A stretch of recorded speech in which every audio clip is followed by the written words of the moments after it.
सांगोला तालुक्याचे विद्यमान आमदार डॉक्टर बाबासाहेब देशमुख आणि माजी आमदार दीपकराव काळुंके पाटील यांचं नवनगरीमध्ये सहर्ष स्वागत करतो।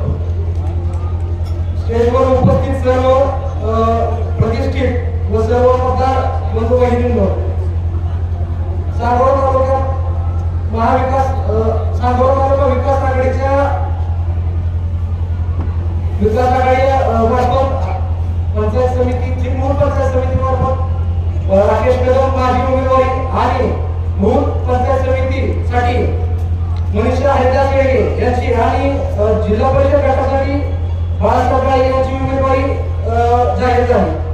आम्हाला या आघाडीतून या गटाचं नेतृत्व करण्याची संधी तुम्ही दिली, याबद्दल आम्ही खूप आभारी आहे।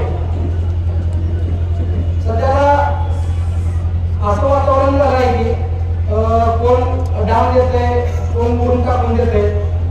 जे मुरुम टाकून देणारे वेळे ती 5 वर्ष आधी त्यांनी सत्ता भोगली आणि त्यावेळेस त्यांची जिल्हा परिषद पण त्यांची होती आणि विधानसभा पण त्यांचीच होती। तर त्यांनी 5 वर्षात काय केलं हा प्रश्न आता पडतो। आता सध्याला असं चालू आहे की 1 किलो मटन बिर्याणी या असं वाटत चालू आहे। मला हे असं वाटतं की 1 किलो मटणासाठी आणि बिर्याणीसाठी 5 वर्ष अशी माझी घालायची का? सध्याला परिस्थिती अशी झाली की लोकांना मटणासाठी गावाला पळावं लागतं। आपण एक छान नागरिक आहोत, सुदृढ नागरिक आहोत। आपण त्या कुठल्याही मुलींना किंवा कोणत्याही त्यांच्या ह्याला बळी न पडता आपण निष्ठावंत नागरिक आहोत, क्षेत्रीय कामगार पक्षाचे आणि दीपकराव घाटाचे।